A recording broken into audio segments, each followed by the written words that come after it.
Boundless Authenticity Podcast.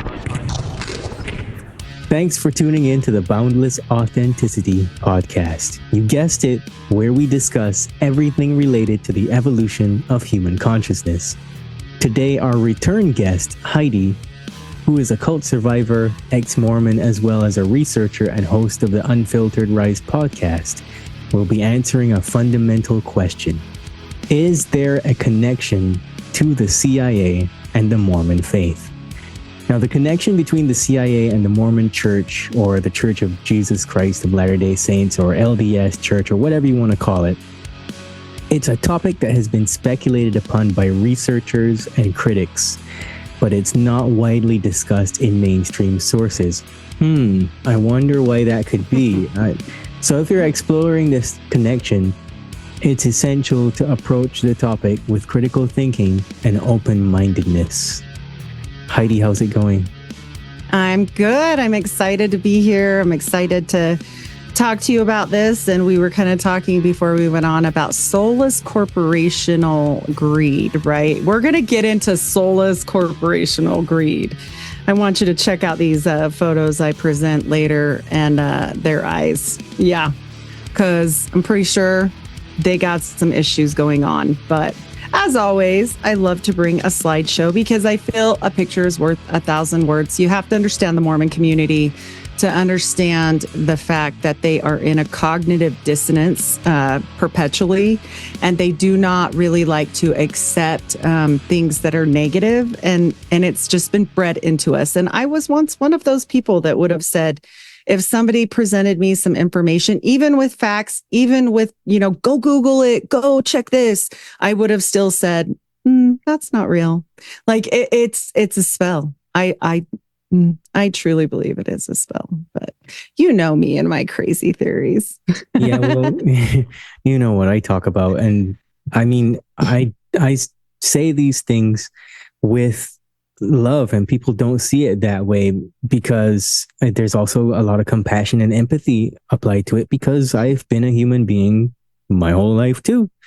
And I know that, especially with the people that I encounter, there is a level of mind control involved in the reason why they are over here, but they want to be over there.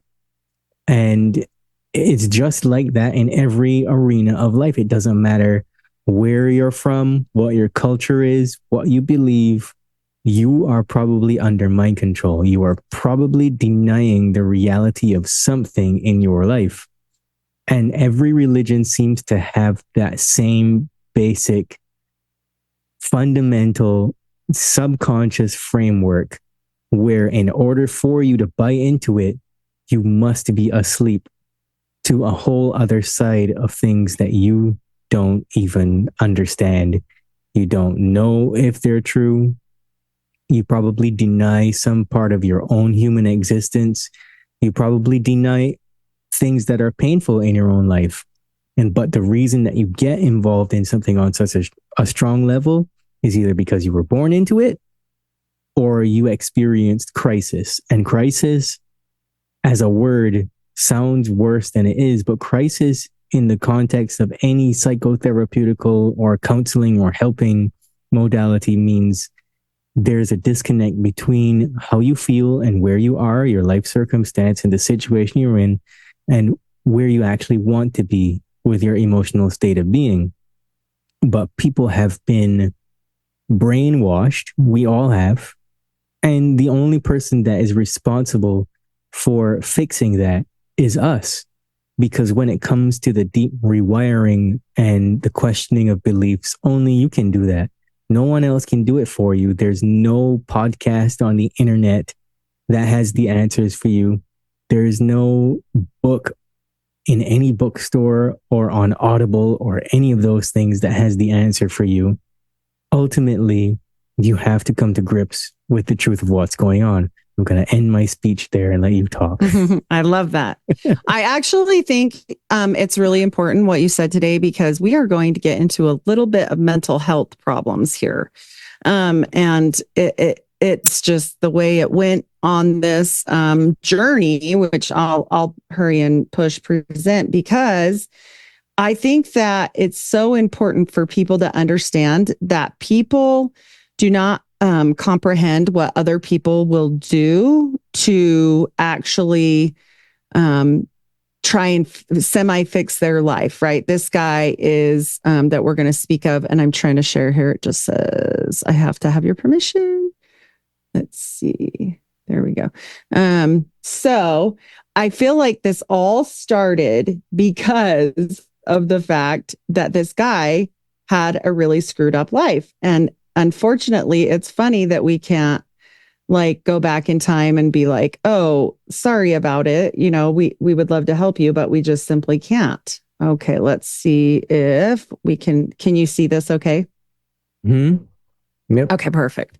So this is the National Nuclear Security Administration. And this is going to come into play later. I like to post these old photos because, like I said, a picture's worth 1,000 words. But when we get into why this coming up person got into the whole Mormon mafia, which isn't the real mafia. When people, well, it touches, the Mormons touch with everything. They're always touchy. Their fingerprints are on everything in the universe, I swear to you. But again, here we are with a situation where Mormons actually built the first settlement that was permanent in Las Vegas. And this happened the first time in 1855. But it was a horrible situation. They couldn't get anything to grow. I don't know if you've ever been to Vegas. It's like 117 in the summer. It's insane. And so it's not a great place to go do a settlement. And also it's curious to me, just as the settlement in Salt Lake City was curious to me. We have Brigham Young running for his life. He's trying to get away and have his 55 polygamous wives, and he wants away from the government. And as soon as he gets to Salt Lake, what does he do? He's like, hey, let's build a railroad. Ha ha. And I'm like, what? Come on. Joseph Smith dies. Then all of a sudden, Brigham Young, who is a huge money guy. I'm pretty sure he had black eyes, but the pictures are black and white, right? But he was greedy and he was, very corporatized in his thinking. Now, there's nothing wrong with wanting a little bit more in life, but when you get too much, we have never seen a good outcome with people that have so much they don't know what to do with it. And I truly believe this happened with Brigham Young. He approaches the railroad. He uses his people for free labor to make that happen. And what is Salt Lake City, Utah? We have California, we have the East Coast. And what is kind of in the middle of this? Okay, we have Utah. Utah is a good place to say, can I go north, south, east, and west from Utah? Now you can, because there's there's a railroad. And so Promontory Point is actually in Utah where the railroads combine. And so all of this stuff is happening, and he is still continuing to settle things that don't make any sense. Like, yeah, go settle a freaking desert. Like, that sounds like a fantastic idea. Like, and they came back and said, yo, it's not good. And all they built this outpost for was for supplies, which even further makes me know they are supplying and trying to make money off of the people traveling from one side of the country to the other side of the country and back again. So their first attempt did fail and it was abandoned. And then in 1857, they left and kind of settled some of the little towns circling that area. Why? I do not know. I've been to these towns. My uncle lived in Bunkerville. That's one that's specifically mentioned. It is just dust and despair. I don't know. But they settled it. And this still stands today, this outpost. So they did at least know how, they were Masons after all, but it stands today in Las Vegas. So this brings us to our next curious player in the Mormon saga that shouldn't be long. Okay. The touch. This is Howard Hughes. And Howard Hughes is such a curious person. There has been movies built on Howard Hughes. I dare say to people that this United States of America without Howard Hughes and the CIA would not exist the same today without him and his quote unquote influence. But I don't know. We'll get there. This is Howard when he's younger. I'm guessing middle-aged. And the sad thing about Howard Hughes is this is why I mentioned mental health, is by 1974, Howard Hughes was a huge recluse. This is kind of a drawing of what has become of Howard Hughes. He went to Vegas and they could not get him out of his room, so they say. Now, do I think that that's the truth? You know me. I'm a conspiracy theorist. But I will tell you this. He didn't come out of that room for nearly a year. And he was actually so bad that he would run around naked and all these things in this hotel. So we've got the let's go crazy and the post. But he bought the Desert Inn because they said, bro, you can't be running around naked, being crazy in our hotel. And he said, good, get out. I'm going to buy it then. So he did. And that was his first purchase. And it's actually curious that it even went through because he refused to have he wouldn't fill out any financial disclosures. He wouldn't give any form of ID. He was super, super, super OCD. And his mom, I believe, in my nursing opinion, had Munchausen by proxy because she was really, really crazy when he was young about him getting sick. And she was constantly talking about him getting sick. And it leads to this in later life. This is a reenactment from a film, but this is really what was going on with Howard Hughes. He was held up for a year in this hotel room. He got so wild that he wouldn't cut his nails. He wouldn't cut his hair. He started wearing Kleenex boxes on his feet. He was a germaphobe. He was completely freaked out about germs. He hated. In fact, he never hardly ever met with any of the people that he worked with, which leads to some major problems here. So when you are a broken person and you recluse inside yourself and you trust others to run things, look, people are going to be peopling. And boy, did they people it up. Like, it's a mess. If you notice, this is an actual real photo of him. He wouldn't cut his weird fingernail. Like, I don't know if he was going to stab somebody in the eye with that if they came for him. I don't know if he was paranoid what, but very strange behavior. He also was down. He was almost 6'3", and he was down to like 98 pounds when they got him. And so they actually couldn't fully recognize who he was, and he had to be fingerprinted to confirm that it was actually him after he died. He supposedly had round-the-clock nursing care. This is one of the richest people in the world, okay? And he died full of bed sores and emaciated. And he actually had to be flown out of Las Vegas on a stretcher, never to return. And this happened on Thanksgiving Day. In the 1970s, he was extracted from there. They literally said extracted to the Bahamas. And then he never returned to Las Vegas, and he died in 1976. And supposedly this rich guy that's this savvy businessman, and we'll get into how savvy he was, left no will. Okay. My eye, he left no will. I do not believe that. For $100 million. And it was way more than that he left.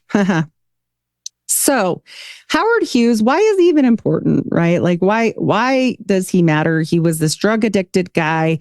Well, I also want to mention one thing. He was so quote unquote drug addicted that when he died, they found multiple, and I mean copious amounts of broken off hypodermic needles inside of his arms. Okay, let me explain something, people, and not just his arms, his body in general. You don't break off syringes in your own arm when you're doing it and you're a professional drug addict. That doesn't happen. By the first time, you might blow a vein, you might mess it up, but by the fifth time, you got this down. If you ever doubt me, go watch the show Intervention and see how quick they can tap a vein. These people know what they're doing. And when you're putting the needle in all the way, which you never do, IV drug users only need to put in a tiny bit of that needle to get the hub in there where the little hole is, and that's it. Why would you be sinking a needle? Well, I can explain that to you because I work in mental health facilities. We sink needles when we have to control someone.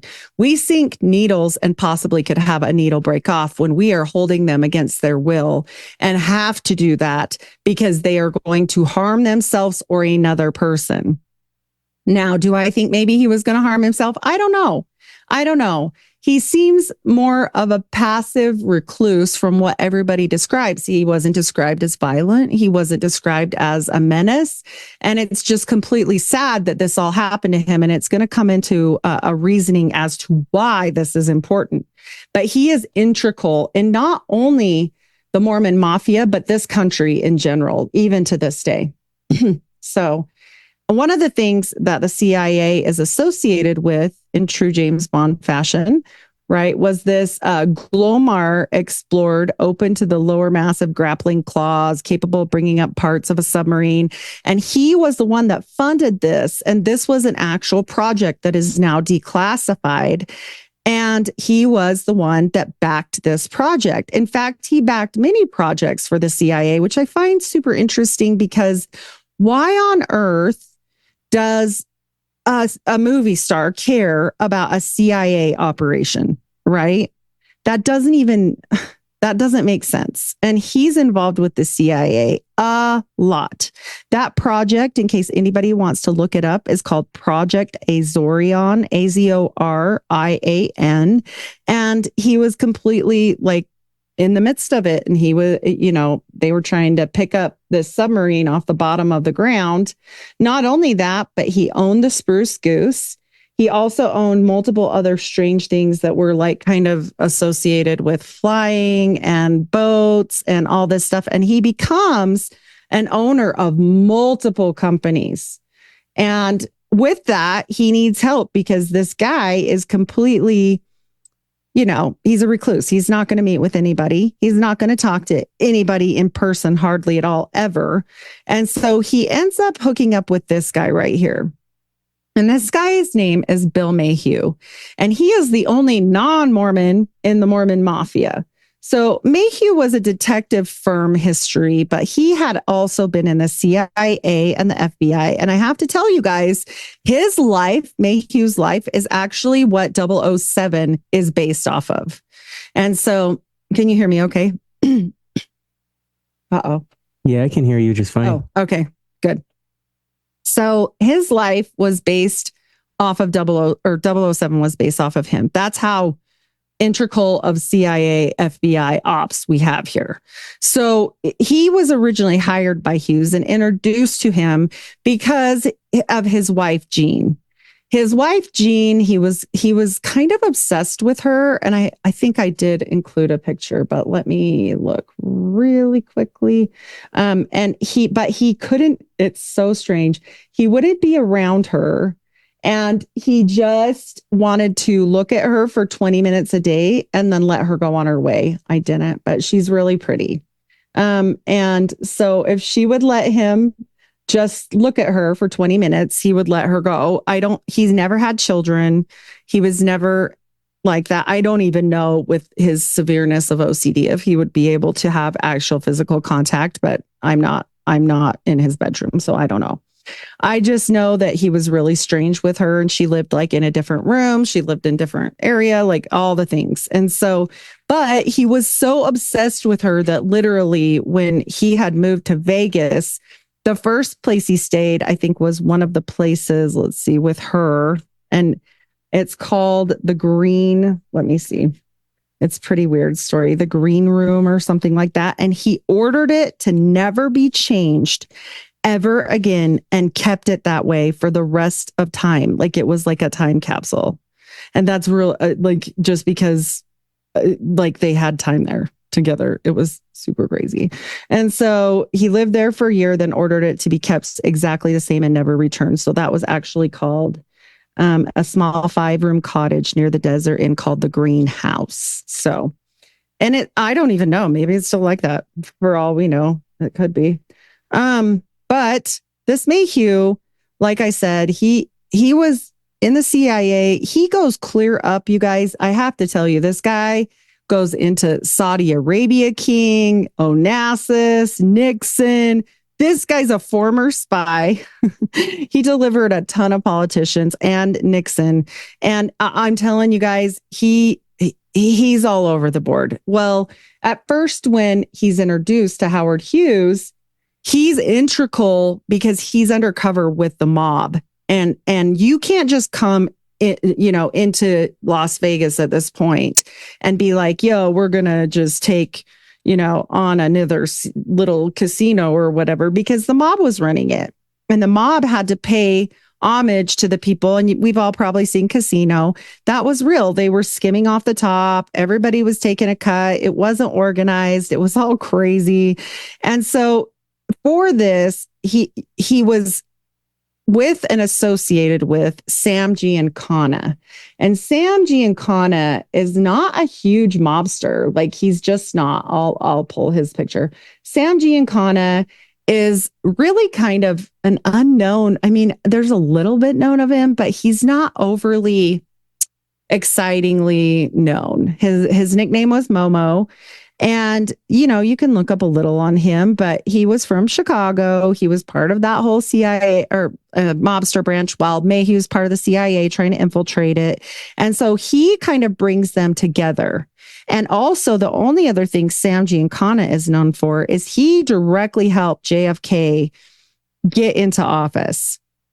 And so, I mean, there's ties with Watergate, all kinds of things here. But this gets into, like I said, some weird stuff. So when he comes in, Sam kind of helps Hughes obtain some of these casinos. But Sam kind of disappears rather quickly. He kind of screwed himself. He kind of shot himself in the foot, because once this guy got involved, this Mayhew, he brings in some other people, and one of them is gay. This guy's named Gay, not that he's gay. And this guy we're going to talk about here soon, but he's also integral in them basically making a huge monopoly out of Las Vegas and corporatizing it. Well, once it's corporatized and under this Sumacor Corporation, which we will talk about, it turns into something that I don't think anybody ever could have foreseen. But Mayhew also brings some contracts for Hughes with a different situation in the CIA, because Hughes owned so many companies at this point. He owned a helicopter company. He owned a plane company. He owned a tool company. He owned, this guy, like, even to this day, there is so many companies owned and or started by Howard Hughes that I think people would be actually shocked. So I have a tiny list here. And so the first one is Hughes Aerospace Group, formed in 1948. And then that was from a tool company that he started that was small in 1932.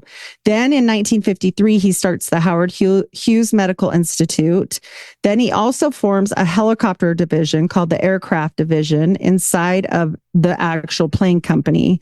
And then he starts Hughes Space and Communications, which I found was super interesting because it was formed bringing together Hughes Space and Communication Group and Space Systems. And that has to do with like satellite formation and all kinds of things. Well, then he starts Hughes Research Laboratories. And then the Summa Corporation comes up. And so that includes the Toolco aircraft property, and that turns into Hughes helicopters. And so this goes down the line clear until this gets taken on by Raytheon.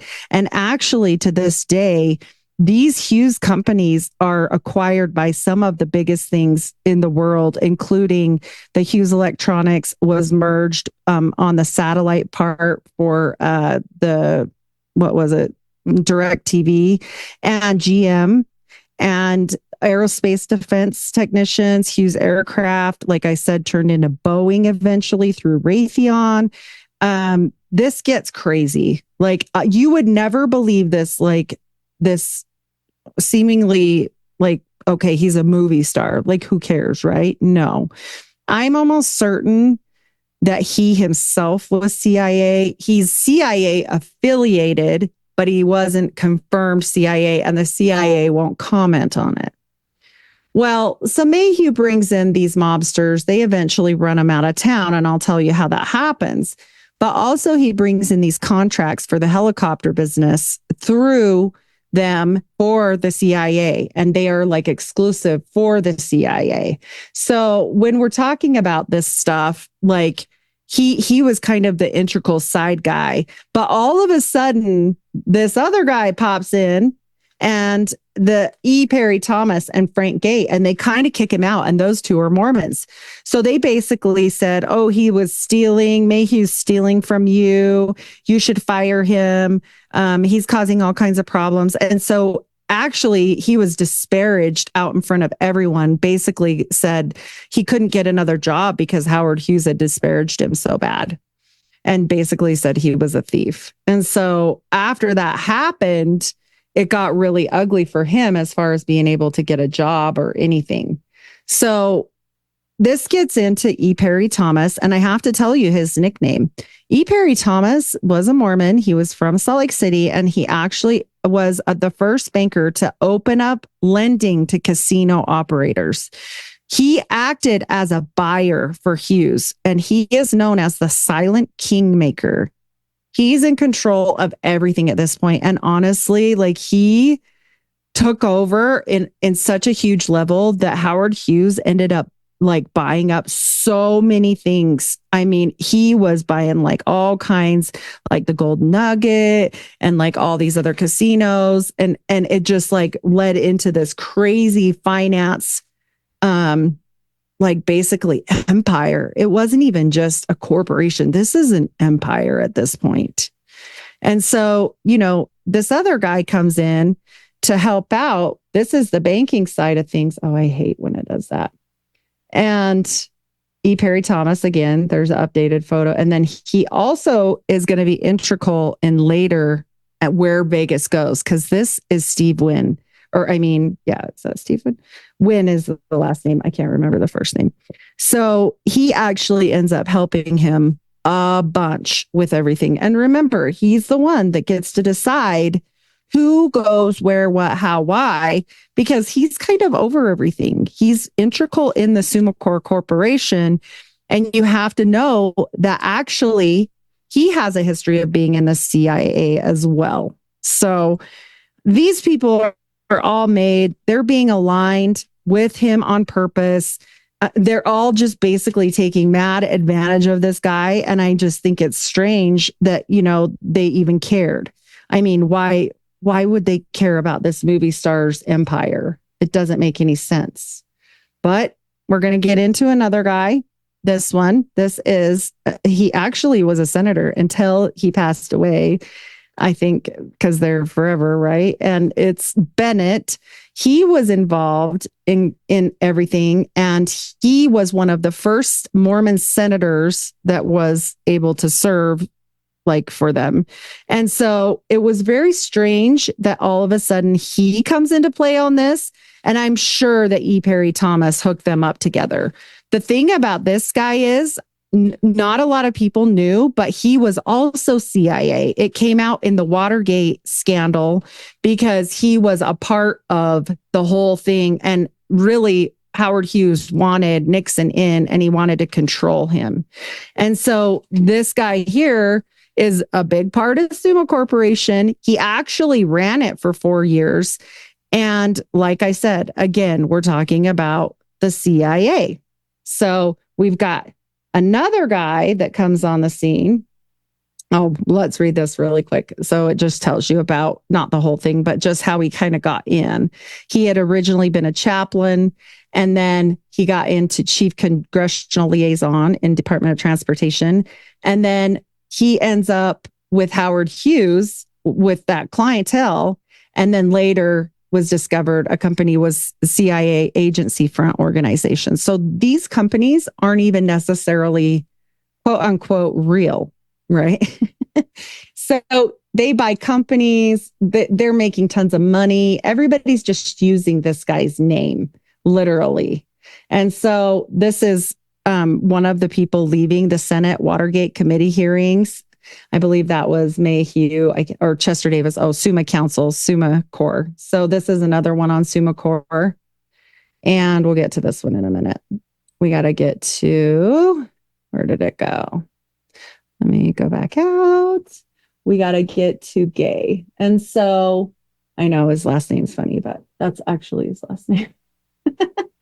So we've got E. Perry Thomas, and then we've got Gay, who is also an integral part of things, not necessarily on the banking side, but he was an errand boy, which is so wild.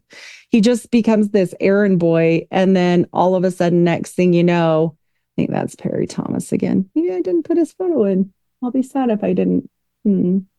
So anyway, he becomes part of this whole corporation. He works his way up from being just like an errand boy, literally. And he was a huge problem when it comes to Frank Gay, when it comes to the will. We're going to get to the will here in a bit. But it was a mess. And so you have to remember how much money this guy is basically amassing with all of these corporations. He's not only got CIA connections through these two Mormon men that are basically running his companies. In fact, Gay kicked Howard Hughes off his own board. Frank W. Gay was on the board. His stenographer ended up on his board, which somebody must have had the hots for her. I don't know how that happens. And multiple other people, but he was literally running this show, and he is the CEO of Sumacor. And so he also was in the CIA, unbeknownst to them, I'm sure. He used to be a paratrooper, and he started his own companies later with Ensign Peaks, but he also started like other like umbrella companies underneath this situation with Howard Hughes's name that he didn't even know he had. Like he didn't even know anything about these companies. So, I mean, talk about some swindlers. These are supposed to be people that are, upstanding in the government. Like Mormons are not known for their naughty behavior like this. Like this is something different than what we're used to seeing, right? Like when you hear of a Mormon, do you think like all this stuff I'm telling you? You know what I mean? I don't know. Yeah, I'm just Right? just taking it all in, and I'm like, whoa. It is wild. Yeah. And honestly, Las Vegas would not exist without these men. And I'm not just talking about Howard Hughes. Howard Hughes was probably drugged and held hostage in his hotel room at this point. Like these two Mormon guys are running the show. They even kicked Mayhew, the main guy that was in the CIA that brought all these contracts, out. They kicked him out, and they said, you're a piece of crap, whatever. They just wanted him out of the way. And so when that happened, he took them to court because he's like, you know what? You don't own my contract. The only person that owns my contract is Howard Hughes. So I want to hear it from Howard Hughes's mouth. Well, he's a recluse. He's definitely not going to do it. He didn't do it, and he wouldn't comply. So he ends up paying him a ton of money, like millions of dollars, like so much money. It was crazy. And so he ends up winning. He won and got that money back because of this all. And so it was just a strange whole thing of events. But the weirder part is how it goes on in the future. So you guys have to know that this stuff is passed down. This is Gay's son, and his name is Robert Gay. He ends up in the Quorum of the 70, which is, okay, so when you're talking about Mormons, like there's the Quorum of the 12 and then the Quorum of the 70. This is a big, huge deal. This is like not just some little thing that just happens. Like you have to basically be made to even make it. Like I used to think when I was in there, like, oh, they just pray about who they're supposed to have. And it could be anybody, right? You could have like the most nicest guy in there that God just like put them. No. So these people all come up. They have them basically come up through the Boy Scouts. As they're coming up through the Boy Scouts, they start kind of seeing how they're doing with like programming. And then by the time they get to college, they either end up in Sigma Chi or one of these fraternities. And then it ends up in Skull and Bones at the University of Utah, which no big surprise. I mean, this is not, these people that run the Mormon church are not there by accident at all. These people are made men inside there. And so when we'll get to more connects on that even. Okay. So like I said, let me stop you there quickly. Yeah, you're good. Because, okay. So just to keep everybody in the loop, what we've done is we've answered some pretty serious questions, which is, what is the history of Mormons serving in the CIA? I don't think it's possible to answer the question, how many individuals are involved? Because it's probably hundreds of thousands of people. Yeah, all the top. And we've also kind of gotten into like how the CIA, because you just mentioned Skull and Bones, and we all know that that's just a funnel to the CIA. But you've pretty much answered the question, how has the CIA recruited members of the Mormon faith? So, I mean, we know that in politics, this is going to be rampant because that's one of the places that they go to, but I wonder where else. I know another place. I was going to mention this. So you have to understand that when you're talking about the Mormons, what do Mormons do at age of, so we get these boys and we know what they're like. We know how they behave. We know if they're overachievers. We know what's happening with them because they get them in these programs like the Boy Scouts and whatnot early on. Well, then what happens is we send them on a mission, and we do this very early. We do this at 18 years of age, and every boy is actually not required, but like if you don't go on a mission, your family is going to have some things to say about it. Let me tell you what. So you're basically expected to go. And once they get on these missions, they have to have absolute, like they have to mind exactly. The programming is finished with these missions because you cannot question anything. If somebody tells you something and you're on a mission, that's what you do. And you don't have any autonomy. You can't even go to the bathroom by yourself. Like basically you're escorted and your partner waits right outside. So you guys are together, like spying on each other. And basically you're taught as a missionary, like, oh, if my partner was looking on the internet or texting his mom and he shouldn't have, you tell on them. So they teach them this big brother type situation, you know, and then they always have one that's been in the mission longer than the other. So they're over them. So this teaches them, and then they all report back to a zone leader, basically. So that even teaches them more. This is what happens. And you can get sent home from your mission. And if you do, and you're not medically sick, that is a huge embarrassment to you and your family. So this is all being taught at an early age. Well, we know they're using this not only to use CIA agents and get them into other countries because they can get into places that other people can't. They can get in under philanthropic reasons, just like we watch it happen with the UN. And believe me, the Mormons and the UN are symbiotic. But I'm telling you guys, like this is a bigger thing than people really realize. Like all of these people I'm talking to you guys about today, almost every single one has been confirmed that they were in the CIA or working specifically with the CIA most of their lives for over 70 years. We've got a senator that's in the CIA. Like, what are you talking about? What kind of intrusion is that in general? Like this Howard Hughes stuff hasn't ended yet. Even though I don't have a whole ton of pictures of it, I will tell you, this goes into Bain and Company. This is Mitt Romney. This trickles down. This trickle down effect to these other companies goes clear deep to this day. Steve Wynn was financed by Mormons. He's owners over, and actually it's been said that E. Perry Thomas said Steve Wynn was like a son to him. And this is from his own family. So anybody that's making it has been made by these silent kingmakers. These are not an accident. This company alone, the Huntsmans, if anybody's from Utah, you know what the Huntsmans are because the Huntsmans own hospitals. The Huntsmans own all these things. This company alone merged with another company, and the Huntsman Gay, notice the last name, Huntsman Gay.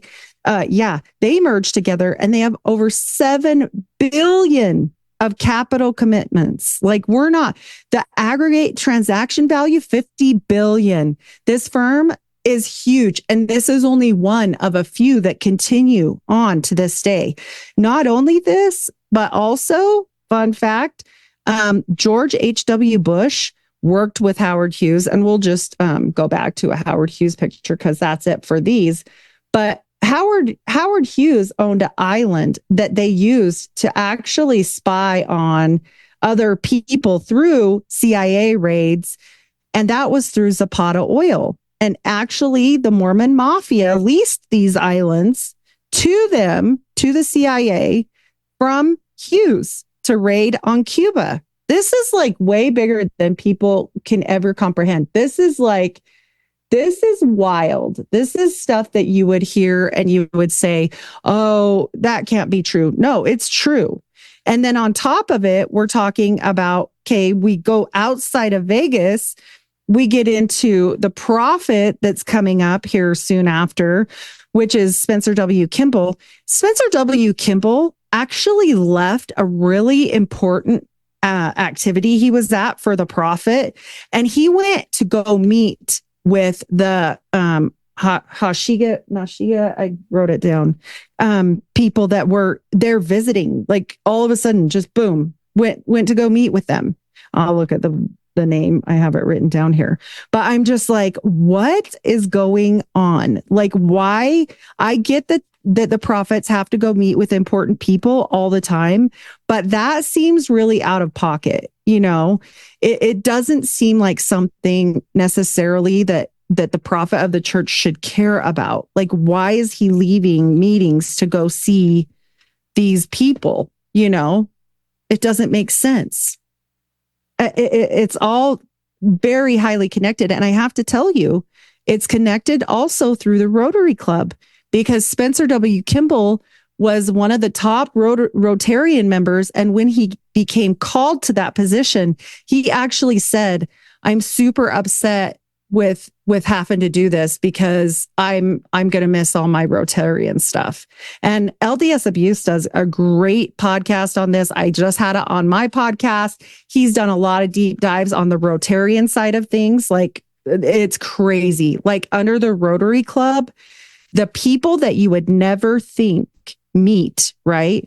They shouldn't meet together like in normal life, like the Catholics and the Mormons. Like, why would they be meeting? Or there's another guy that's involved in this that's Jewish. Why would the Meyer family care to meet with Mormons? Why would this be happening? Well, it's all underneath these other, things. It's underneath these brotherhoods where you take what? Death oaths. The current prophet is a Skull and Bones member. What is he? This is crazy. I mean, we are talking about people that have no business saying they're all about like God and this is about God, when really, truly, it's a corporation. This is a corporation, and it's all going into Washington, D.C.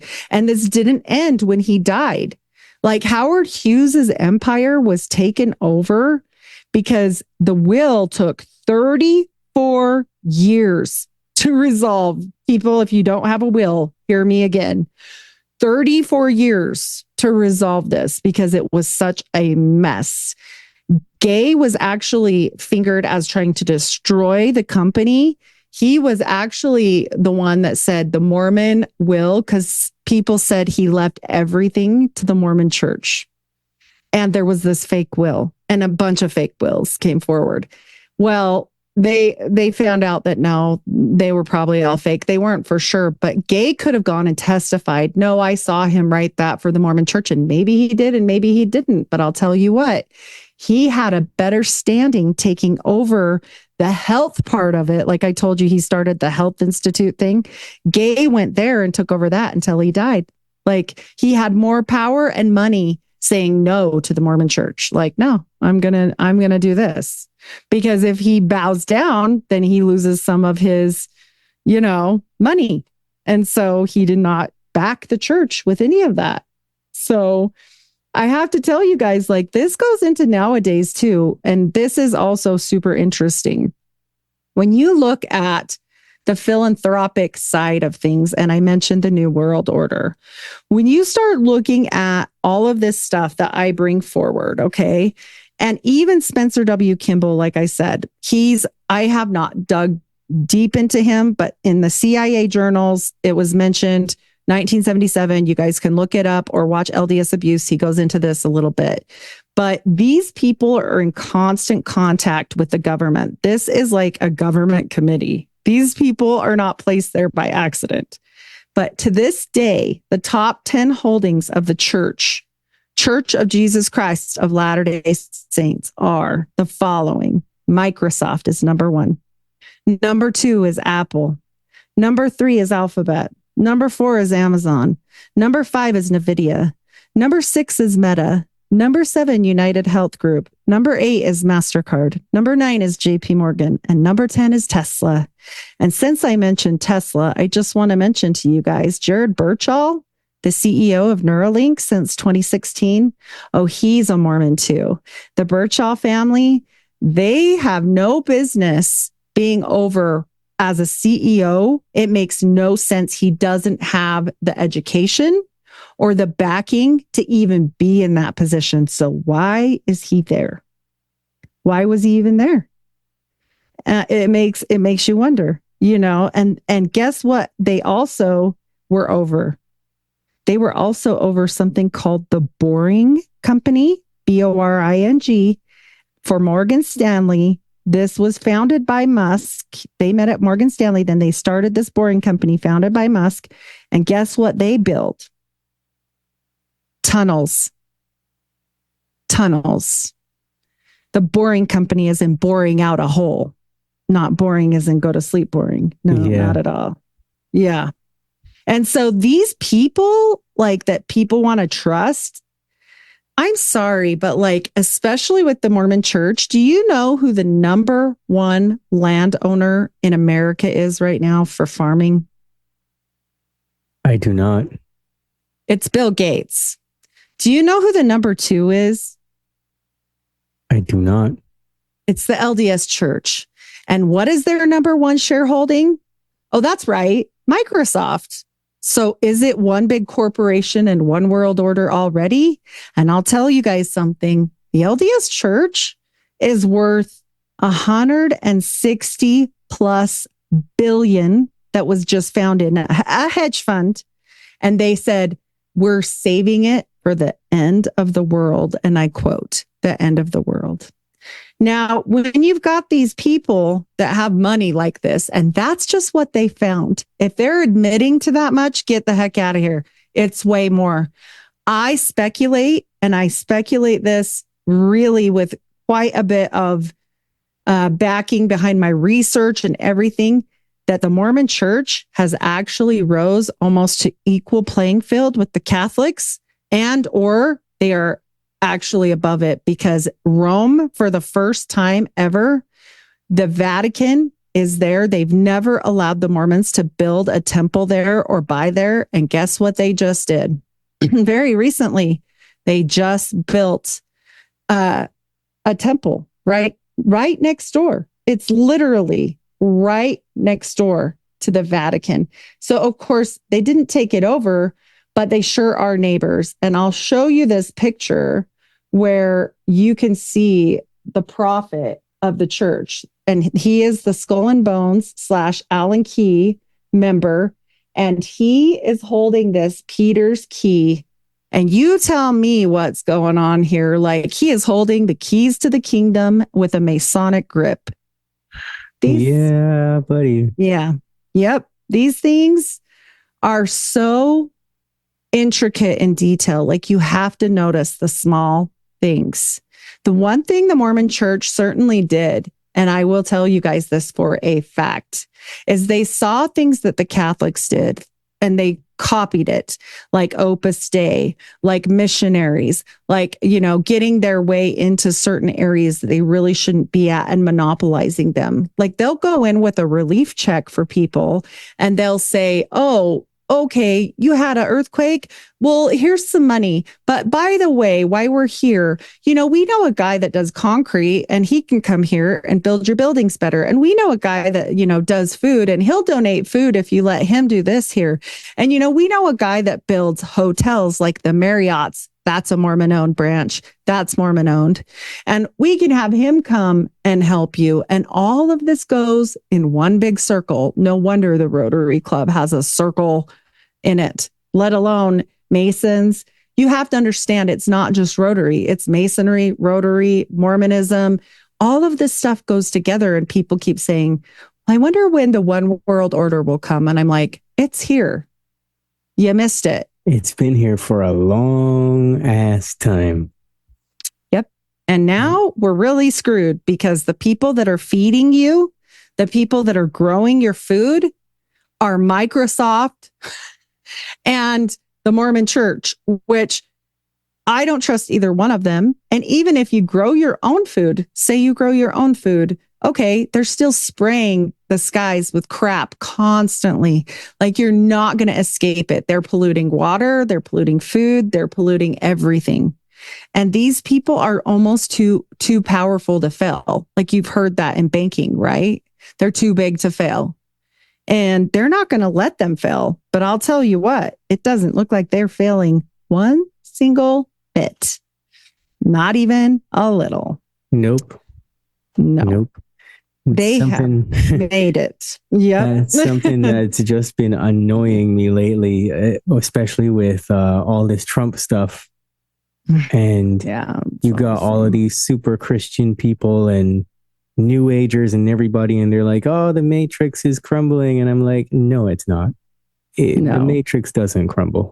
It doesn't do that. The problem is even, everybody always says, well, my grandma's a Mormon and she's the best lady ever. And she's super nice.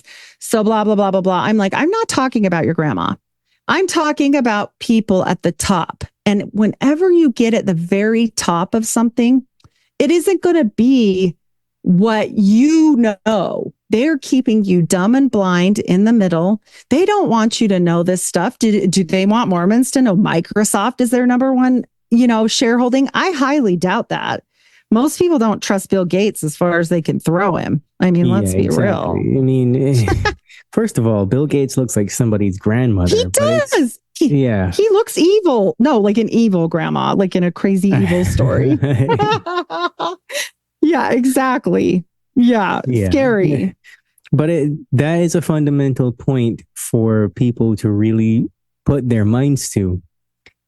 Yep. They often get involved in this concept that, oh, they're big fish, and so you can't outrun them. They'll just eventually gobble you up. But as far as I know, if a shark is coming at you and you punch that sucker in the face hard enough, it'll run away. It'll be stunned, right? Yeah, but people are afraid to even challenge the system because they've just been so dumbed down. And I know people tend to shut down now when they hear that phrase, dumbed down. But essentially that's what's happening. There's so many distractions. And like you said, Granny Smith around the corner, she's not trying to hurt anybody. So how can it be a bad thing? Well, that's just the way that the structure is set up in every religion, in every arena, like the medical complex. Bert down the road is a veteran and he's harmless. He served his country. So the army can't be doing anything insidious. All that stuff.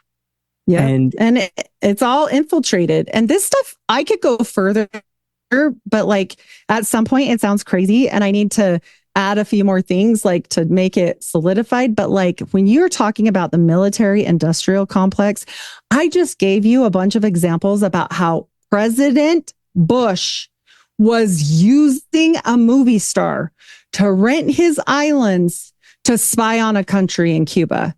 What? This stuff goes to the JFK assassination. I could take this all the way up, but I had to stop because it sounds insane. It also sounds insane that this goes to Watergate, but it's been proven. The guy I showed you that was the senator, they freaking made him go testify in court, and people will still tell you, oh, probably not. What? He's a senator. Why is he in the CIA? Yeah. It's the most interesting thing about trials is that these people try themselves. Those things aren't real trials. Like, there's actually people out there, like, let's use Trump, for example, that actually think that those trials were real. Right. No, they weren't.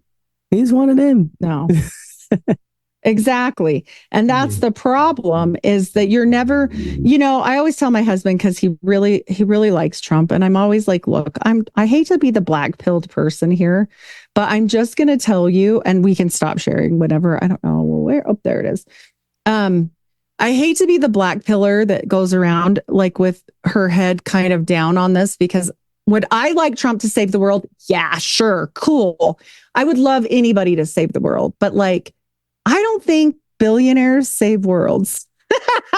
I don't think billionaires give a shit about you or me. Like, they don't. We're in the way. That's all we are. They don't care. Most of the time, I'd be happy if baby Jesus showed up, or right. The real Superman, Clark, wherever the hell you are, get here. But exactly, like, it isn't going to happen, and that's why people like us become secluded. We eventually withdraw from the population at large because nobody's thinking really rationally and logically about it. They're just thinking based on their own denials and repressed information that they know is there, but they don't want to look at it. And they're just hoping and praying that some of this is going to come to an end.